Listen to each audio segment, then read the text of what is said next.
Hello friends, welcome to your channel.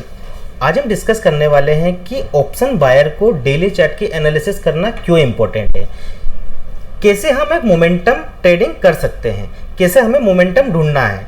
तो उसके लिए हमें सबसे ज़्यादा इंपॉर्टेंट है कि डेली चार्ट को एनालिसिस करना, क्योंकि डेली चार्ट को अगर हम एनालिसिस करना सीख गए हैं तो हमें ये पता चल जाएगा कि कहाँ कहाँ हमें मोमेंटम मिल सकता है। क्योंकि अगर हम एक कंसोलिडेट एरिया में अगर ट्रेड करेंगे तो हमें यहाँ पे सबसे ज़्यादा नुकसान हो सकता है थीटा का, और वो ऑप्शन बायर के लिए सबसे बड़ा खतरनाक है क्योंकि वहाँ पे सबसे ज़्यादा उसको लॉस होता है। तो हमें हमेशा मोमेंटम ट्रेड ही करना चाहिए। तो वो कैसे ढूंढे, तो उसके लिए हम पूरा आज समझेंगे कि कैसे डेली चार्ट को एनालिसिस करें, कैसे डेली चार्ट को एनालिसिस करके हम 5 मिनट या 3 मिनट चार्ट पे कैसे उस पर हम ट्रेड करें। तो ये सारी चीज़ें हम डिस्कस करेंगे। अब अगर हम डेली चार्ट की एनालिसिस करें तो हमें यहाँ पे क्लियर कट क्या पता चल रहा है कि अभी देखिए मार्केट क्या चल रहा है, एक रेंज में चल रहा है यहाँ पे। अब अगर इस रेंज को देखें हम मार्केट में, तो मार्केट अगर ये देखें तो 7 से 8 दिन मार्केट का एक रेंज में चल रहा है। अब ये रेंज अगर देखें हम यहाँ पे, तो ये रेंज यहाँ पे समथिंग 780 के बीच के समथिंग की ये रेंज है।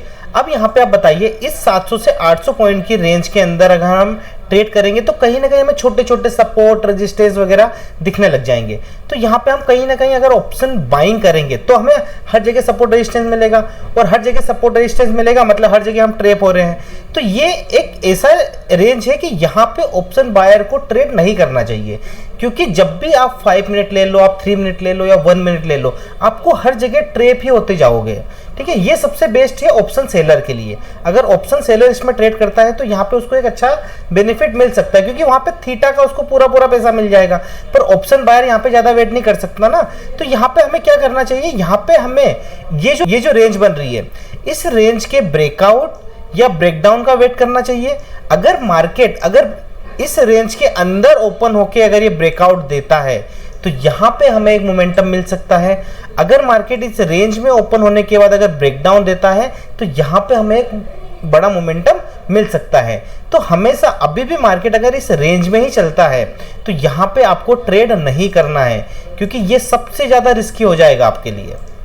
ठीक है, अब देखिए, अब ये सेम चीज़ अगर मैं आगे देखूँ तो आगे आप देखिए यहाँ पे, अब देखिए यहाँ पे क्या हुआ था मार्केट, यहाँ पे अगर देखें तो मार्केट ने काफ़ी टाइम यहाँ कंसोलिडेट किया था। अब यहाँ पे आप देखिए अब क्या हुआ था, मार्केट ने काफ़ी टाइम 1 2 3 4 5 दिन मार्केट ने एक रेंज में यहाँ पे कंसोलिडेट किया।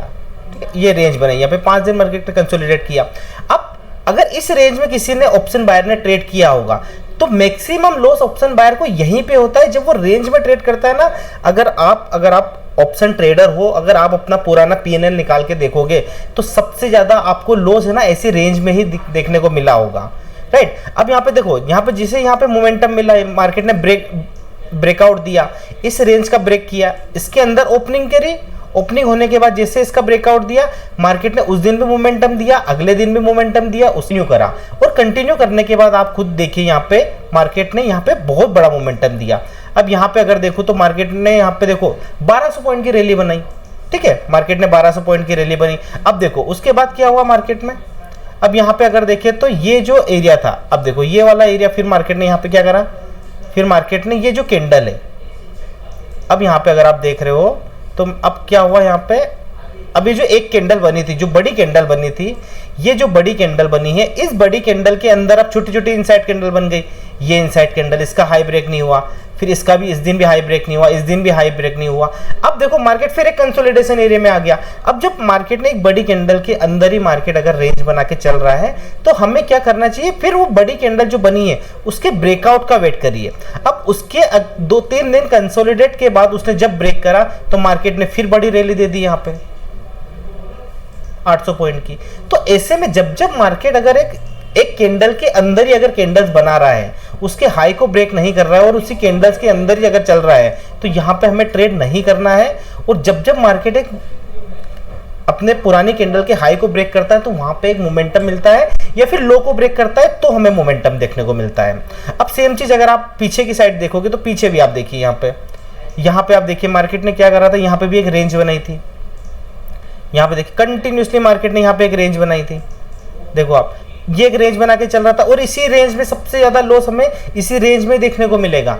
जैसे मार्केट ने ब्रेकआउट दिया, मार्केट ने मोमेंटम दिया ऊपर की साइड, राइट। तो ऐसे हमें ट्रेड ढूंढना चाहिए। जब भी मार्केट एक कंसोलिडेशन एरिया में हो वहां पे हमें ट्रेड नहीं करना चाहिए, क्योंकि वहां सिर्फ हमें थीटा का पैसा ही देना है और वहां पे हमें सबसे ज्यादा लॉस होता है। ये जो रेंज का बेनिफिट होता है ना, ये सिर्फ ऑप्शन सेलर को होता है और ऑप्शन सेलर यहाँ पे बहुत पैसा कमा के जाता है, राइट। अब यहाँ पे देखिए कंटिन्यूसली मार्केट क्या कर रहा था, अब यहाँ पे मार्केट ने फिर एक रेंज बना दी, ये रेंज में चल रहा था, ऊपर नीचे मतलब सब कुछ हो रहा था। अब उसके बाद देखिए जैसे इसने यहाँ पे ब्रेकआउट करा, ब्रेकआउट होने के बाद क्या हुआ, जैसे यहाँ पे ब्रेकआउट दिया मार्केट ने ट्रेंड चेंज करके कंटिन्यूसली अपसाइड मूवमेंट दिया, ठीक है। यहाँ पे देखो इसका हाई ब्रेक करा, फिर ये 2 दिन के बाद इसने हाई ब्रेक करा, फिर यहाँ पे इसका हाई ब्रेक हुआ। देखो मार्केट ने कंटिन्यूसली एक अपसाइड मूवमेंट दिया। तो यहाँ पे एक चीज ये देखने को मिलती है कि जब जब मार्केट एक रेंज में चलता है तो वहां पे हमें ट्रेड नहीं करना चाहिए, और जैसे ही वो रेंज को ब्रेक करता है वहां पे हमें मोमेंटम देखने को मिलता है। तो जरूरी नहीं कि ऑप्शन बायर को डेली बेसिस पे पैसा कमाने को मिलेगा, डेली बेसिस पे मोमेंटम मिलेंगे। हाँ, पर अगर आप पूरे महीने में अगर 22 ट्रेडिंग डेज है मार्केट में पूरे मंथ में, तो ये समझ के चलिए कि आपको 10 से 15 अच्छे ट्रेड आपको मोमेंटम मिल सकते हैं, और 10 से 15 ट्रेड भी बहुत अच्छे होते हैं। इससे बेटर है कि आप कंसोलिडेट एरिया में उस जो आप रिस्क लेना चाहते हो वो रिस्क आप कंसोलिडेट एरिया में ना लेके, एक जब मार्केट मोमेंटम एक ब्रेकआउट देता है तब अगर आप वो रिस्क लोगे तो आपकी प्रोबेबिलिटी भी बढ़ेगी, रिस्क टू रिवॉर्ड की प्रोबेबिलिटी बढ़ेगी, आपके जो प्रॉफिट वाले जो ट्रेड है वो ज्यादा बढ़ेंगे, लॉस वाले कम हो जाएंगे। क्योंकि रिस्क तो देखो आप रिस्क तो आप यहाँ पे भी लोगे 1:2 या 1:3 का ही ट्रेड लेते हैं ऑप्शन बायर, क्योंकि 1:1 का लेंगे तो कहीं ना कहीं फिर हम मैच ही नहीं कर पाएंगे ना रिस्क टू रिवॉर्ड। तो हमेशा ऑप्शन बायर को 1:2 या 1:3 में ही करना चाहिए। अब बताइए इस रेंज में अगर ट्रेड करेंगे तो 1:1 में तो काम ही नहीं बनेगा, क्योंकि छोटे छोटे सपोर्ट रेजिस्टेंस देखने को मिलेंगे। और वही रिस्क अब जो रिस्क यहाँ पे लेना चाह रहे हैं तो वो ऐसे मोमेंटम में लेने की कोशिश करें ना।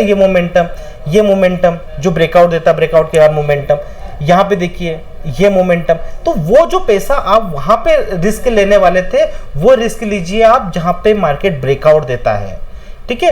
तो रेंज में हमेशा आप हो सके तो क्वांटिटी कम से कम रखें। अगर आपको ट्रेड लेना ही है तो एक लोट से ट्रेड करिए, प्रैक्टिस करिए एक लोट पे।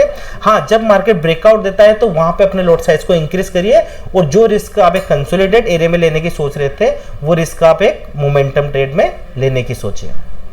क्योंकि देखो जब अब ये जो कंसोलिडेशन एरिया है ये आपको डेली चार्ट देख के ही पता चलेगा, ठीक है। अब डेली चार्ट से ही पता चलेगा कि मार्केट क्या चल रहा है। अगर अभी यहाँ पे देखें मार्केट, तो क्लियर कट देखने को मिल रहा है कि मार्केट अभी एक रेंज में चल रहा है।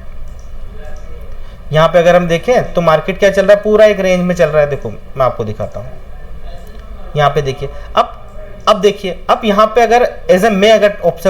अगर मैं एज ए ऑप्शन बायर हूं अभी, तो जब तक ये मार्केट इस रेंज को ब्रेक नहीं करता है मैं यहाँ पे ट्रेड नहीं लूंगा। क्योंकि यहाँ पे देखिए कि अगर मैं इसमें ट्रेड लूंगा तो मेरे को 600 से 700 पॉइंट में छोटे छोटे सपोर्ट रेजिस्टेंस दिखेंगे और वहां पे मैं ट्रैप हो जाऊंगा। अब मैं चाहता हूं कि मार्केट एक ब्रेकआउट दे या ब्रेकडाउन दे, जब भी जिस भी साइड वो देगा वहां पे मैं अपना ट्रेड लूंगा, ठीक है। तो हमेशा ध्यान रखिए कि डेली चार्ट की एनालिसिस करिए, डेली चार्ट की इंपॉर्टेंस को समझिए, क्योंकि सबसे ज़्यादा पैसा अगर आपको ऑप्शन ट्रेडिंग में बनाना है तो डेली चार्ट की एनालिसिस करना आपको सीखना पड़ेगा। तो मैं अपने यूट्यूब चैनल पे डेली बेसिस पे एक शॉर्ट्स के जरिए 1-1 मिनट की आपको डेली चार्ट की एनालिसिस यहाँ पे शेयर करूंगा, तो आप उसको भी देख सकते हो, उससे आप एनालिसिस कर सकते हो कि मार्केट में क्या क्या चीज़ें हो सकती है। तो आप मेरे चैनल को सब्सक्राइब जरूर कर लीजिए, ताकि आने वाली जो शॉर्ट्स वीडियो है या फिर और भी यूट्यूब पे जो वीडियोस आएगी उसकी नोटिफिकेशन आपको मिलती रहे। Thank you so much.